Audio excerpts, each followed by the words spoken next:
Hello again, beautiful people. I am Sierra, and we're going to do something a little different this time. We are going to be interviewing an author of a book that I have read and I deeply enjoyed. And that book is Let's Talk, Changing the Narrative and Seeing My Mother as Human. Today, we are joined by Dom Johnson, who was Dom Skinner when she wrote the book. Dom, will you please introduce yourself? Sure. Hi, Sierra. Um, so I'm Dom. I'm Dominique, but everybody calls me Dom, so I just goes by Dom. I was recently married, so in November of 2023. So I am now Dominique Johnson and no longer Skinner.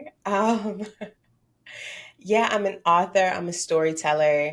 Um, I have a background in clinical psychology. I am just a little Black girl who loves Jesus and just really try to utilize stories as a way for people to heal, myself included. Use stories in a way of like understanding each other and just like this all shared experience of us being human, living out this day to day walk. Yeah, Yes. that's just me in a nutshell. Oh, well, thank you for sharing. I'm going to share your book and let people see what your book looks like. This is her book. This is her book. It is gorgeous. It's very small in the sense of you can put it in your purse if you're like me and you are a book girly and you're like, hey, I don't know if I want to take this everywhere. This one will fit in your purse. I'm going to read a little bit of the back of the book so that you can get a little bit of insight of what it's about. And then, so it's called Let's Talk, Changing the Narrative and Seeing My Mother as Human. In Let's Talk, Dom takes us on a journey through unexpected trials and unconditional love to show us how forgiving our past and viewing our parents as human can help us discover our own worthiness. Parents are just people. They don't get a handbook. Once they become your mother or father, most parents do their absolute best with what they know, all while trying to navigate their internal and external battles. Making the decision to shift the narrative, Dom changed her focus from her childhood traumas and saw the honor in her mother's sacrifices. As a result, Dom discovered that she was always enough. Oh my goodness, that is so good. Yeah. So, Dom, what do you want the readers to take away from this book when they dive into it? Wow. Okay. So, first off, I haven't heard that in a while because it's been some years since the book was published. But the first thing that comes to mind now is I want people to read the book and get out of it that your story gets to change. Mm. Your story gets to change. You don't have to, that same narrative that you always carried along with you or the way that you saw a person doesn't have to remain the same. People get to change, and that also includes you. Wow. Okay. So I'm going to jump into the story now, a little bit into the story, because you got to get the book if you want to know the whole story. So we're not going to give away the spoilers, but you're going to have to read it. So my first question to you is, who was Dominique as a little girl? Mm. As a little girl, who was Dominique? I was, oh my goodness, just so adventurous. I Mm. was inquisitive. I had so many questions. I was jumping around. I was playing everywhere. I could not sit still. And I just had a thirst for knowledge. I wanted to know why of everything. I Nothing was too much for my little brain to ask, like, why does this happen or why does that happen? Mhm. Um, I was a kid who loved adventure. Mhm. So even though like my mind would take me on stories and I would just be climbing in between the cabinets in the house, climbing on things, just like creating a little world Yes. of imagination in my mind. I was also a kid who deeply desired affection and love. And because even though I was not the only child, I was my mother's youngest of four. I felt in some ways very alone because I felt a little different, and not different in a sense that my sisters weren't amazing in their own ways. It was, I don't think I played by rules. Ah, I get that. Does that make sense? Like You were out of the box. You weren't in the box. yeah, it was something like that. And so I was often told to sit down, be quiet. Why you always asking questions? Why you always want to know? Be quiet, sit down. Like it was over and over. And so me creating a world in my mind of exploration was this little girl, I think, crying out for an affection that was beyond what I was receiving or what I knew. Interesting. Interesting in the sense that I can relate to a lot of the things that you said, but also interesting that you were exploring what you were seeing in your mind by going through the cabinets, asking the questions. Like you didn't hold that stuff inside. Although Right. you were not receiving what you wanted, it was like this is a little bit I can tap into what's happening in my mind and Yeah. explore those worlds and bring those things out. And I think that's something as a parent that I watch my children do now in the sense of like painting on my walls outside. And that's, I'm pretty sure it started in their mind first. And it was Yeah. like, "Hey, I just want to see my work Yeah. on the wall." So when you said that, that's a picture, I pictured that in my mind. And it brings up this question. When did you know, okay, as you were navigating your own childhood things, like what experience did you have when you were like, I'm not receiving what I need, or I'm not receiving this thing, when you were like, I needed affection but I didn't get it. Think I knew very early on. Mm, Like every child, so I'm speaking from the vantage point of just being someone's child okay, because okay, I'm not a parent yet. okay, And also studying children, being observant of just human behavior. okay.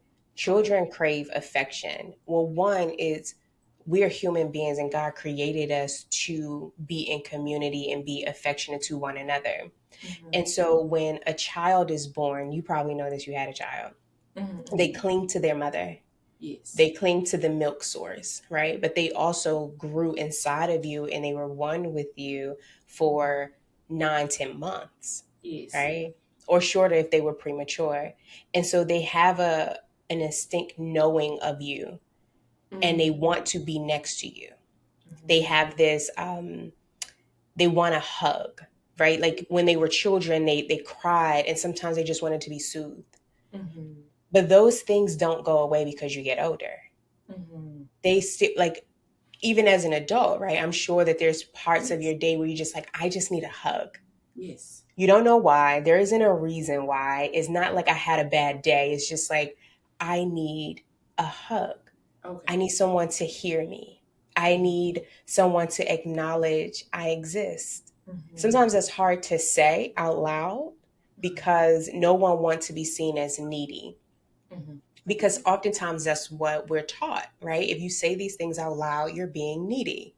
Hmm. And so as a child, there was affection that I wasn't receiving, such as like those nightly hugs as a child, Okay. or just someone, kids, they want to share what they know. Mommy, Yes. look, Yes. like, see what I can do. I can flip. I can do this more than you. I know that this color is green. Did Yes. you know? The kids with the did you know, right? That was me. Did you know that the blah, blah, blah, blah, blah, blah, blah, right? And so when you're being ignored, Hmm. like, okay, sit down. Wait a minute. No, stop talking. I need a moment. Move over Yes. there. Go with your sisters. Go to bed. Go to, right. It just feels like a constant push away. And so that's how I felt. Hmm. So that was early on of feeling rejected, I get feeling that. abandoned, feeling like I need more, but I can't express I need more without crying. And if I'm crying, I'm told to be quiet, fix my face. Mhm. Or with my sisters, they're like, she cried too much. She always want mom. She just sit down, And Yeah. so for myself, it became what made most people are like this. You find a comfort. What's your comfort? Oh, And so absolutely. for me, my comfort was going inward in the imagination of my mind Oh, became a wow. safe place for me. Yeah. Absolutely. Absolutely. Oh my goodness. I am going to move on. I have so much I want to say. I will have so much I want to say. When did you know? So this next question is, when did you know that you were going to write this story? Like, how did this story come about? Girl, I did not know I was going to write this story. I didn't know at all because nothing inside of me ever thought throughout my entire journey growing into childhood, adulthood, or young adulthood that I believe I was going to write a book to tell people about my life. One, I didn't know or think that it was that interesting, to be Mm, honest. I thought that a lot of people has some story, but I was like, well, why would I believe somebody want to read mine? okay, I And see. then in terms of my relationship with my mom, now it was very, it was hot and cold. It was every Mm, extreme. okay. And I spent so many years in my life pretending that that wasn't my life. I Mm, was like with a mask on because I also had the privilege of being adopted mm, into another family when I was 13. And okay. so I had this whole other family experience. And so when I'm going off to college and grad school and things like that, I would rather people know about this fantasy family that Mm, not only is in my mind, but I actually it's out loud and real. Right? mhm, Like you can see it. I call somebody else mom and somebody else dad. yeah. And so I spoke about that family and I lived my life as if I was only part of that family. So exposing the raw and also very true other part of me that I didn't think was worthy, Mhm, I never wanted to expose that. mm, I never wanted to talk about that. However, in I believe it was 20 maybe 2016, 2017, something like that.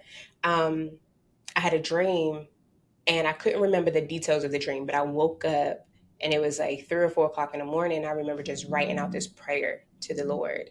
And it was talking about creativity, about just being more creative, being more present to love unconditionally, to like all of the things that I was writing was not the life that I was currently living. And then, you know what I'm saying? Like, it was not. It I was was like, what am I supposed to do with this? exactly. I'm writing out this prayer of like, I'm going to be more passionate. I'm going to live more boldly. I'll be freer, right? And in all of that, this book of a mother daughter relationship kept burning inside of me. And I Mm, was like, okay. Later that day, I was in South Carolina at the time with a friend visiting her family. We're at the beach, and I'm in a journal, that same journal, mm, and I'm writing out what I assumed was going to be a book. I get to like the second paragraph and I was like, what am I doing? This can't be what the Lord want me to do because I don't have a relationship with my mother. mm. And I was like, maybe God is just telling me to be more creative. It's You got to be something else. It can't be this. just be more creative. And I kind of just put that aside. And it wasn't until 2021 God gave me a vision of the title Let's Talk. Mm, And as I am writing, or I just wrote it on my whiteboard because I mhm, was like, I'll get back to that. At the time, I was writing a script, and I just knew that I was like, I got things to do. I am being bold in this effort of being a storyteller. So that's what I'm going to focus on. And then within like a few months, people kept saying, write the book. Like mm. two people said it. And then a third person was like, yeah, why don't you just write the book? And I was like, what book are they talking about? Because I never said to anybody about a book, these people specifically. And Yes. the third person that said that, as I was saying, what book are you talking about? I turned around, looked at my whiteboard, and it says, let's talk book. Wow. And I said, girl, let me call you back. And so I just started praying, like, okay. And I thought the book was about effective communication because at Mm, the time, that's a lot of what I was working towards and supporting people with. And so I started writing a book about effective communication with that title. Had let's no talk. idea that it was actually going to turn into something totally different. Like, Totally. totally I mean, different. in some ways, we still get that, but hey, Yeah, that's, I oh, guess. It I mean, was if you not. think about it, see, I can't say all the things because they have to read the book. But if you think about it, is about communicating. You were communicating this need that you had through your different behaviors, through the way Yeah. that you were relating to your family, through the mask that you were wearing. Everything was pointing towards a different type of love and affection that you wanted, just not in the way, like you said, not in the way of saying, "Hey, talk to this person like this, say this," eye contact, like not those. What is Mm, it? Very like direct communication yeah. aspects. But yes, like even when I read the book, is taught me a lot about communicating with my children and what they're communicating to me through their Hmm. actions. Like even Yeah. even like what you said, like the need for affection. Like when my son is a stomper. He is a slam the door person. He is communicating his anger to me. Yeah. And Okay. although sometimes I'm like, we're not gonna slam doors because we didn't grow up. You couldn't slam the door, you couldn't utter, you Yeah. could not express that anger in that way. You gotta Hmm. hold it inside. But I am unlearning that hey, my child is communicating his anger. It is Yeah. okay. He's not harming himself, he's not harming anybody else. It's a Hmm. door. So I like reading it, it has shown me like although that may not be in the title, you still are helping, I would say, parents to learn how to communicate with their children in a Mm. different way. Which my next question is going to be that Okay. what message, if a child is in the position that you were in the sense of their relationship with their parent is hot and cold, just very extreme, whatever that may be, it doesn't have to be anything specific, but just I am not having a really great relationship with my parents. I'm not really close with my parents. What would you say to them Mm. based on your experience and what you know now? I would first say I would not be rude enough to believe that everybody is has a generic story, right? Because Mm, people okay. relationship can be hot and cold for a number of reasons. Mm-hmm. And I believe that there is not a one size fit all, Mm-hmm. right? Okay. However, knowing what I know now, Okay. these years of healing, being on this journey with the Lord, I would first say pray. Mm-hmm. I would first say pray. And I used to pray that I would have a better relationship with my mother. Okay. I would pray that she would just love me. Mm-hmm. That those are things that I would just pray. I was like, I just pray that she would just one day love me. I would be enough for her to love me. Mm-hmm. Now, granted, I didn't realize that she already loved me. Mm-hmm. It was just the way she was expressing love, the way she was taught to express love was very different than the need that I had. Um, so I Can you would say that say, again? Just can you say that yeah, again? I yeah, think I'll that's do going my to best. resonate with a lot of people that may not Yeah, have the relationship that they want to have with their mom. yeah. So through my healing journey, I realized that she already loved me, Mm-hmm. and the way she expressed her love though is the way she was taught, Mm-hmm. and that was just the best she could give. But it was different from what I needed. Mm-hmm. I needed something more soothing. I needed something softer. I needed something more nurturing. Um, I would say in your prayer, most of all, just pray that God shows you His love for you. Mm-hmm. And I say that because my mom going through all of the things she was going through was an outpour, or she treated us with what she had. So when people go through trauma and it's untreated, if it's um, they don't heal from their stuff, Mm-hmm. then they run the risk of putting that out on other people. Mm-hmm. And oftentimes it's the people that they're closest to, the people that they actually love and they care about, not the people that actually harm them, right? It's like a trickle effect of trauma and harm. Mm-hmm. And the person on the opposite end, the receiving end of that behavior, often feels like they're not worthy, often feel like they're Why are they being abused? Why are they being treated such a way? And so they start to look inward and they reflect on themselves that they're not worthy, they're not enough, they're not loved. All the negative things that I honestly believe that the devil wants to happen. The enemy is like, if I plant this seed of destruction, it will last for generations. Mm. So when I say for those who don't have healthy relationships with their parents, pray that God shows you his love for you so that you know that you are worthy simply because you exist. Because my Bible tells me that he knew me before he formed me in my mother's womb. There's an intimacy there. Mm.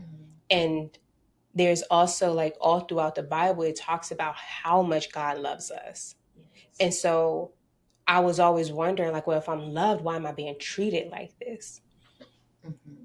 But what I didn't see was how God kept placing things and people in my life to actually give me what my mother could not.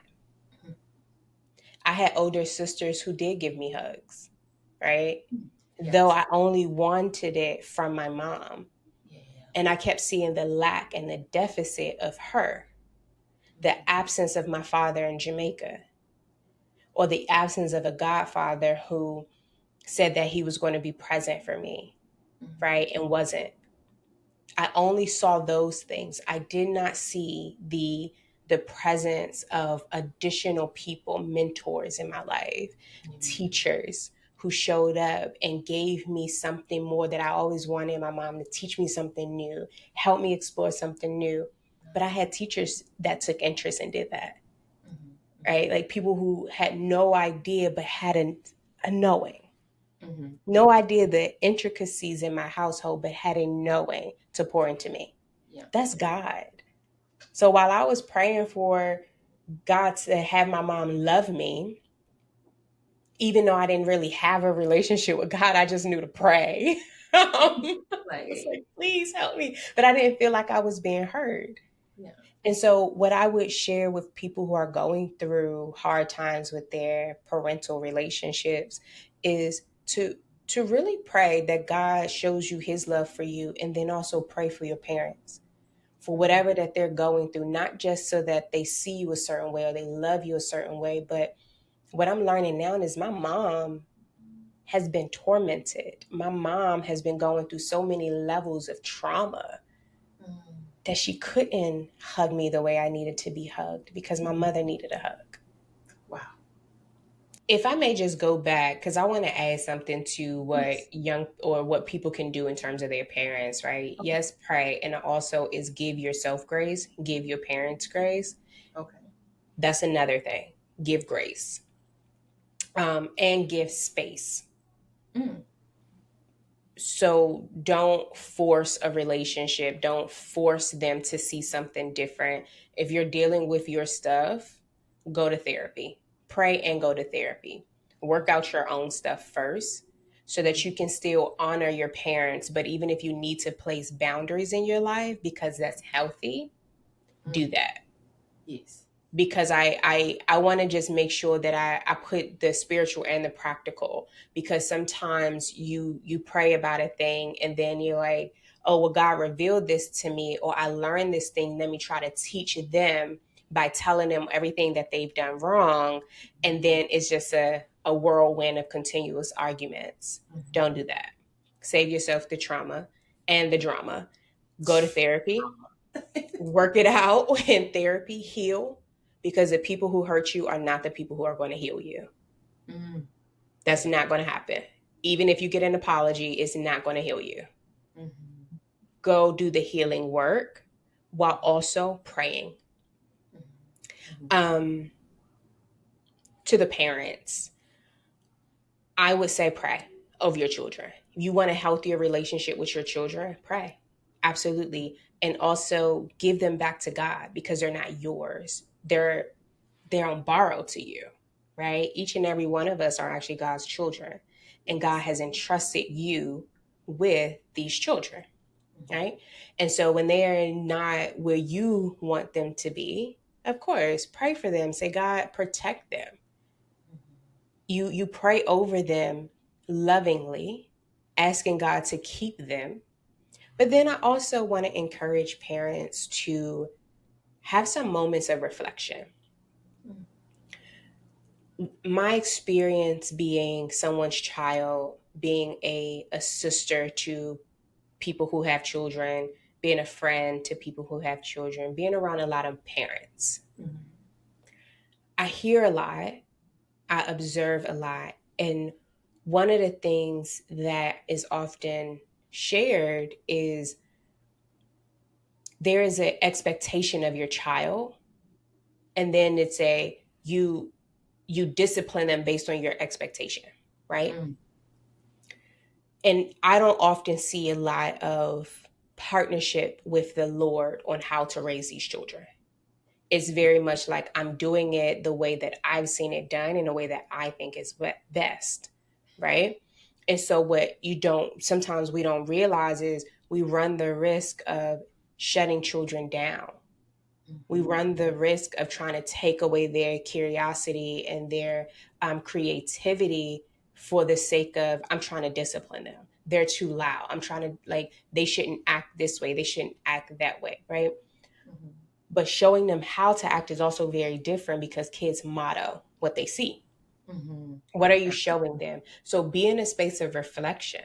What am I teaching my children? How am I teaching my children to be in the world? How am I teaching my children to honor God and actually not just tell your children to honor God, not just them watching you read the Bible, but how are they watching you live out your life by the principles of God, not just what you say, right? And and so I would just encourage parents to really be in reflection of what have I done in this relationship to cause a break in the relationship? Because a lot of children feel some scarring from parents. And I realize a lot of parents like, I'm doing my best. You don't see my sacrifices. You have no idea what it took me to get here. You have no idea the nights I was up and all of the things. They don't. It's not their job to. Absolutely. It's not their job to And carry it the weight is. of your sacrifice. They're children. Yes, they They're get you children. kids. And parents want children to understand and to know, and you got it this and you got it that because I did this, and reward me for all I've done. Rewarding them in certain ways, right? Like, and that's hard on a kid. That's hard. Kids are going through so much. You're trying to figure out life. Your body is growing, hormones is happening, friendship stuff. Like they need somebody to guide them through. Yes, absolutely. And so if you're constantly critiquing everything that they're not doing, instead of cultivating the things that they do well and teaching them in such a loving way, then it may be hard where they feel like my parent don't love me. I see the way that they love all these other kids. They show up for them. They don't show up like that for me. So I would just encourage parents to really ask God, how do you want me to raise this child? And if you have multiple, do yourself a favor and not raise them the same because they're not the same. The way they learn is different. The way they receive is different. So I would encourage that is really pray specifically about God, teach me, show me this child, show me their gift, show me why they're angry, show me how to talk to them to get this through to them. Do they need to walk this thing out? Right? Like, do I need to go and play baseball with them or basketball with them just to have this conversation? Or should I sit with them in the room while they're drawing and just be a presence? Right? Like, there's certain, each person needs something different. Yes, So absolutely. that's what I would encourage parents to do. And the last thing, forgive yourself. We can just part right there. Yes, absolutely. Forgive yourself for the things you've already done wrong. Instead of making excuses, when your child come to you and say you hurt my feelings, you belittled me, you beat me way too hard, you did this thing to me. Instead of giving them a reason why you did it, which in their eyes is making an excuse or justifying your behavior, because what you're teaching them when you do that is when you come to me and tell me what you've done, it doesn't matter. I'm just going to tell you why I did what I did. So imagine them going into the world and they're afraid to tell their boss that they were mistreated or afraid to tell their partner that they mistreated them. Ooh. They've predictive story told because in their mind is it's going to probably be the same way when I told my dad that or when I told my mom. The people that's supposed to love and care for me, they only gave me an excuse as to why they did it. So my feelings are invalid. So when your children come to you and say, hey, I don't feel comfortable talking to you, or when they come to you and say, you actually really hurt me when you did that, you embarrassed me, apologize. Give them teach them how to take accountability while communicating. Because I'm sure, yeah, you still want to teach a lesson, but you have to acknowledge one, their bravery of vulnerability. You have to acknowledge that they trust you enough to tell you. Acknowledge them for having feelings and expressing them. And then sitting them down and say, may I share with you these reasons why? Maybe I went too far. I apologize. My intentions was never to hurt you. I never meant to embarrass you. Please forgive me. You scared me. A lot of parents are afraid. They beat their kids because they're afraid. You see a parent snatch their kid up off the street. They were afraid a car was going to hit them.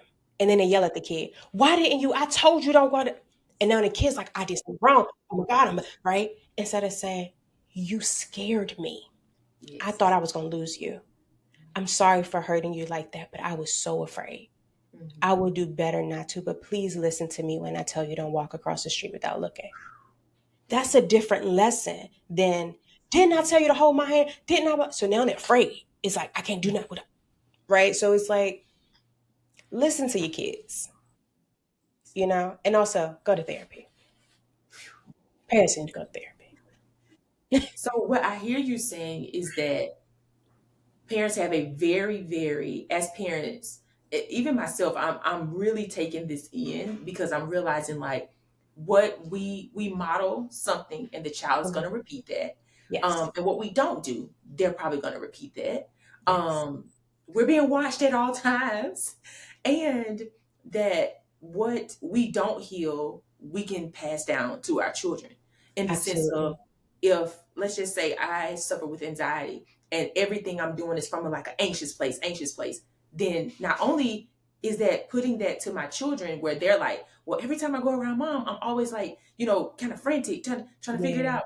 But it's like also when we are as parents, aware of our duty, if you will. I say duty, but I really mean like of the role that we play in our children's lives, and become Yeah. more aware that, hey, this could be repeated, or this could be how my children are going to interact with other children based on how Yeah. I'm treating them. um it'll put things in perspective for us, if you will. Yes. I agree. Because yeah, because not like listening to you, I'm hearing you really harp on, it is not the child's duty to understand your role as a parent. Yes. It's not it, there it is because your they it don't. is your it is your responsibility to know, like, hey, I am the guide here, and whichever way I'm guiding my children, more times than not, that's what they're going to do until they become aware that, hey, mom didn't know better, like where you are, where you got to the place of reading the book, not reading the book, Mm-hmm. like where you are when you got to the place of writing the book, you became Yeah. aware of more things as Yeah. an adult, that, hey, this is what was happening with my mom, versus as a child you had no idea what was happening. You Yeah. just knew, hey, I'm not getting what something that I really, really desire. Right. Oh Absolutely. my goodness. Yeah. We don't realize sometimes that as adults, Mm. unhealed adults that are not going through their journey of healing, going to therapy, praying, asking God to reveal to them and free them of the things that they've been through. We Mm. don't realize when we don't do the work, we ask the children to do the work for us. We act, and the children are growing up a lot quicker than they have to. They're trying to figure it out. And so unanswered questions cause their mind, the enemy, to play tricks in their mind. You're not worthy. You're not enough. They don't love you. If they did, this will happen, right? Something that you're saying is just triggered a question. How do the adults know that it's time for them to do the work? Like, what would you say is a in their relationships? Because I kind of know a little bit from my own journey, but I want to know from your perspective, like, what is that thing that's like, oh man, maybe I need to go talk to a therapist. Oh man, maybe I need to ask God to reveal like what is happening. Yeah. Feedback. Feedback that you receive from people. Okay. If someone, not someone, if you constantly hear the same thing about yourself, at some point you need to start being curious about whether or not this is true. Right? Instead of thinking that, oh, people just don't understand me. People just hating on me. People just, right? Feedback is information no matter how it's received. Somebody can say it rudely, somebody can say it nicely. We shouldn't be people who just want to receive feedback nicely. Whatever someone says to you, take it back to the Lord. Ask God, reflect on it. When they said this, because I'm not saying to take everything in and believe everything someone speaks over you. No. But do some investigative work about yourself. Be in a space of reflection. How can I become better? And if someone says, it's really difficult for me to talk to you, and you've heard multiple people say it's difficult to talk to you, then you might want to say, okay, why is it difficult for people to be vulnerable, open, and transparent with me? What am I doing? Right? If you are in a space where someone is like, I don't know if I can trust you, and you've heard that multiple times in your life, you may want to evaluate why people feel like they can't trust me. If your children are saying things to you like, I just don't feel like you listen to me. And then your spouse says, you don't listen to me. And then a friend says, child, I ain't about to tell you because you ain't going to listen. It's the same feedback, right? So you might want to do some work. But what if no one actually says anything to you about any of the things, right? Because you've been masking in front of people. In all the community, in all of the spaces, you're just masking perfection. I'm always serving. I'm always helping. I'm always. So no one is giving you anything negative. They're always like, oh my God, thank you so much for always helping. Thank you for always showing up for me. Thank you for always this. I can always count on you. I know at work you're going to get it done. And you might be succeeding. You get all these promotions, but at home, you're extra tired. You can't sleep. You're a little frantic. You always feel like there's too many things on your plate. You never want to let anybody down. Oh, I can't let them down. I can't say, no, I'm a little tired. I shouldn't sleep. But, oh, they asked me to show up. I should show up. Now you're getting external feedback, but internally, you're worn out. You might want to see somebody about that. That might be a little people pleaser. Now, the reason why behind it is between you, your therapist, and the Lord, right? But we all need support, right? There is no one person on this beautiful green earth that has never dealt with some level of a traumatic event. Even if it wasn't in their household, they may have the best parents that prayed with them, prayed over them. They were communicative, they were supportive, they showed up. That may have never been the issue. But maybe it was in school. Maybe it was something that a teacher said to you. Maybe you're a Black woman and you just happen to live in America. Or maybe a 2020 pandemic happened. Or a 2020 pandemic happened. Or what if you lost a child? What if you were abused in a relationship? What if somebody was unfaithful to you? What if you had a breakup with a friend? Right? Like life happens. Everybody should see somebody. And everybody need the Lord, right? Like there is no one thing where you're just like, that's so much that you need to go see somebody. It's Mm. everybody should see somebody. Life happens to everybody. And transitions are hard. Mm. Whether you're transitioning into high school to college, they always got a counselor. Well, doors open, right? Mm. Whether you're transitioning from being single to married, whether you're transitioning from being a non-parent to a parent, Mm.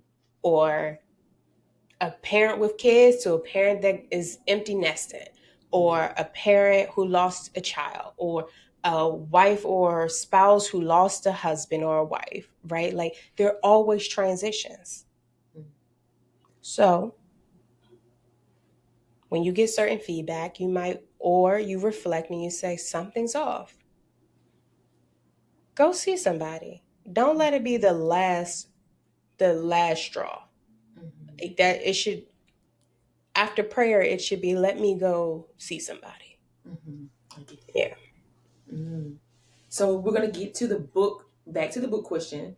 Okay. Tell us what shifted in you as you, or if anything shifted in you as you were writing this book, because you said in the beginning that you were not living that life. You didn't have a relationship with your mama at the time while you were writing it. So it was like when you first got the idea. So it's like, how were you writing this story? And now we'll talk about present day in a minute, but like where you're like, okay, I'm writing this story. I didn't really want to tell this part of my life. I was masking in other areas. I only wanted to present my adopted family to people and the life I was living with them.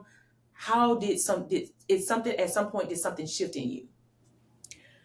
So between the time of God giving me the idea and I wasn't sure, Mm-hmm. and the time I actually wrote the book was probably about 5 years.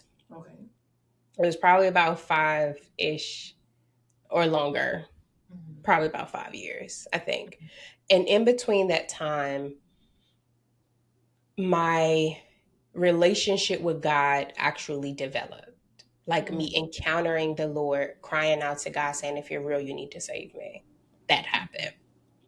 Having a conversation with my mother of the things that I had gone through in the past in our journey and my childhood happened. And she Mm-hmm. sincerely apologized. The Wow. first time she had ever done that. Um, and we weren't great after. I still was harboring so much unforgiveness in my heart and hatred, if I'm honest. Mm-hmm. Um, and then God told me a series of things to do. One was breaking up with a person I was dating. Um, the other was starting in this new path of storytelling. Mm-hmm. The other one was like moving across the country from DC to LA. It's all of these things that's happening that I'm getting closer to God. Meanwhile, my mom is still present. Mm-hmm. She's never left her presence in my life, even though there were times I was like, we can never talk and I'll be fine. But the Lord had bigger plans. Mm-hmm. um, and when I moved to LA in 2019, my mom was, she called a little more. I wasn't as like, ugh, don't call me, but I still kept the conversations kind of short sometimes. Um, she prayed for me and prayed over me. She will send me things if I needed them. She'll send care packages. To this day, my mom will still put together a care package for me. Really? Just send Oh, me sweet. things. Um, all those things happened. Mm-hmm. And when God told me, when I thought the book was about effective communication and I started writing, I sent it to someone who was a friend of mine who was like, she's a beta reader.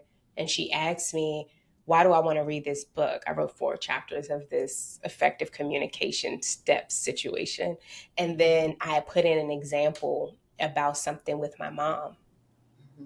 And she said, I'm very, very curious about that. And I said, mm-mm, you will stay curious. Because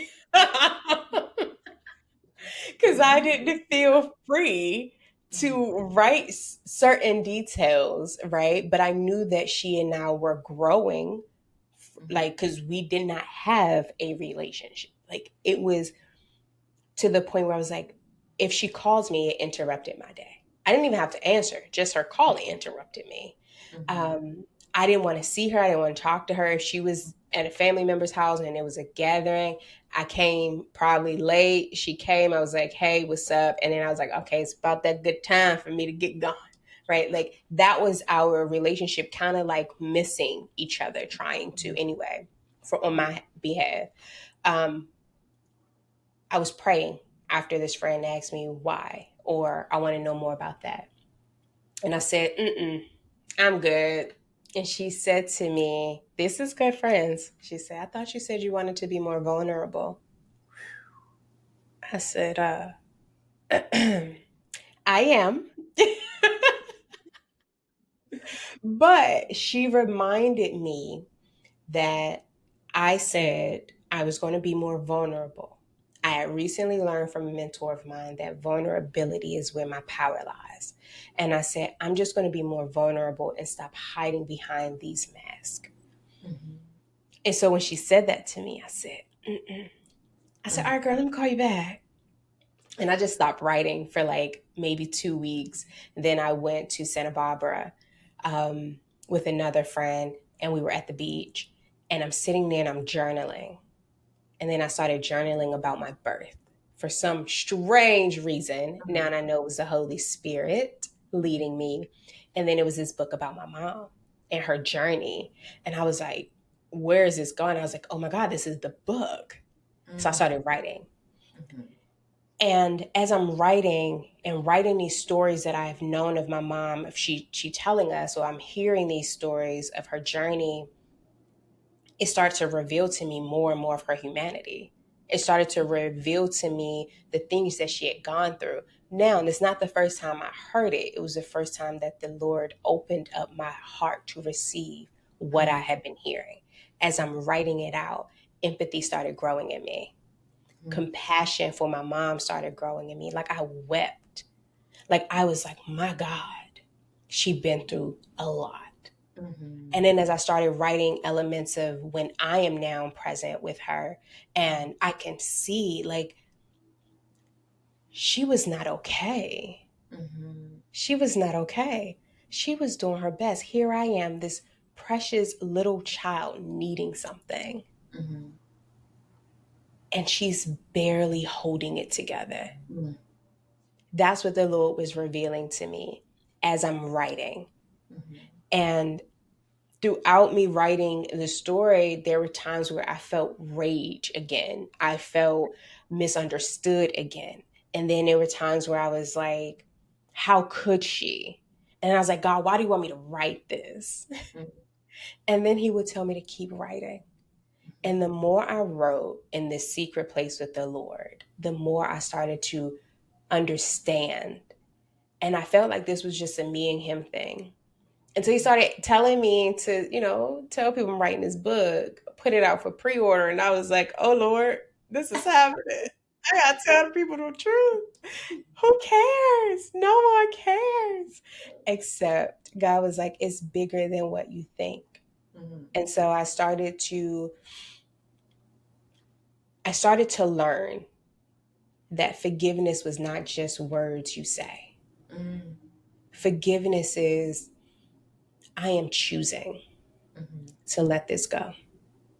I am choosing to see you differently. I am choosing to move past this story and say, what else could be? So that's what I learned in the writing. So let's look at present day. Yeah. Let's look at present day. You talked about how y'all's relationship was hot and cold. It was very extreme. And now I want to know, how is your relationship with your mother today? Oh, child, she the homie.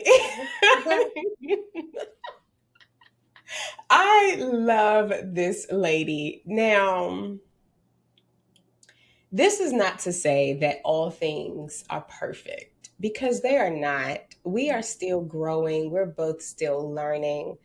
But this Where our relationship is now is what the little girl always dreamt of. Mm. The little girl who cried for her mother to come home and give her a hug. The little girl who wanted her mother to just simply show up. Mm-hmm. I received that. Still living across the country from my mother. Mm-hmm. It's times where I'm like, oh, I need to call my mom today. Mm-hmm. Me saying I need to call my mom, not as a checklist, not as if somebody said, girl, why you talk to your mother in like a month? Why you, girl, you know you need to call your mom. Like, see, check on her, see if she's okay. Like, no, it's in my heart. I need to call my mother. Mm-hmm. My my husband loves my mother so very much. And he says, you and your sister, my mom's name is Phyllis. He said, y'all have that Phyllis anointing. The first time he said it, I said, sir, my anointing is mine. Feeling like there was oftentimes I felt like she wanted to steal something from me, right? Mm-hmm. Like that's what I used to always think. Like, oh, she only coming to my track meets because she want to be noticed, right? It's not about me. It's like all this.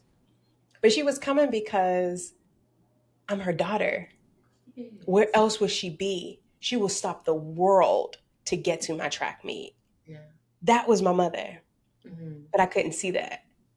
Mm-hmm. She would make sure no matter what it is, if I wanted to go, I was going. Mm-hmm. If You got I to read the needed, book because she talk about this. you It's gotta read the book. Like this not only just the sacrifices, but it was the intentionality around my daughter will be everything I ever dreamed to be. mm-hmm. And I see that so clearly now. Oh, I'm being choked up. Mm-hmm.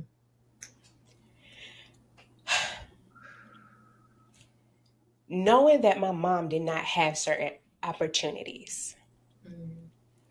I now have those opportunities because she's made a way. Mm-hmm.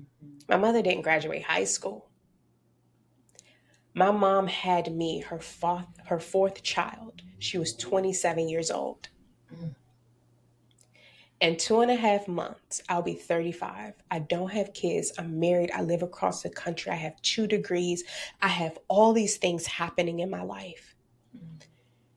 It could very well look like, oh, wow, girl, she could never. But I'm only where I am because my mother created a space for me to do that. Mm-hmm. She created every opportunity she could possibly create for my sisters and I to travel the country, to travel outside of the country, to have experiences she could never have. Mm-hmm.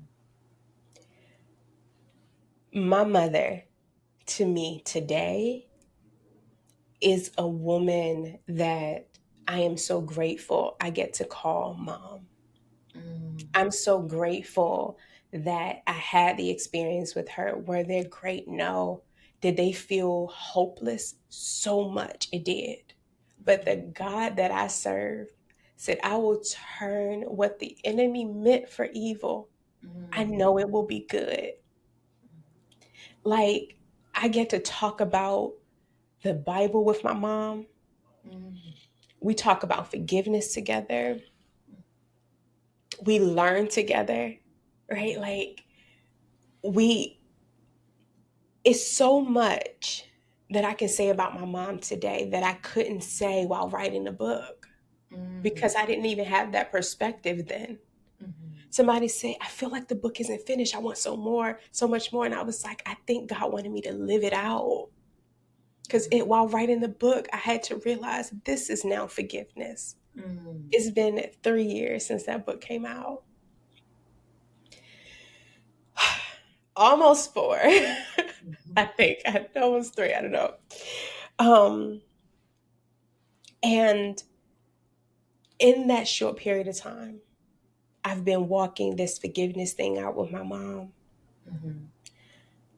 And now when I see her in person, which isn't often, but I hug her, Mm-hmm. not because I still need that hug. Mm-hmm. It's because I want her to know you are worthy of every hug you never got. Mm-hmm. I want her to know that she is so beautiful. She is so resilient, that she is still seen and not forgotten. Everything that her 15-year-old self needed to hear, I want to give that to her. Mm-hmm. I want to honor her in that way. Mm-hmm.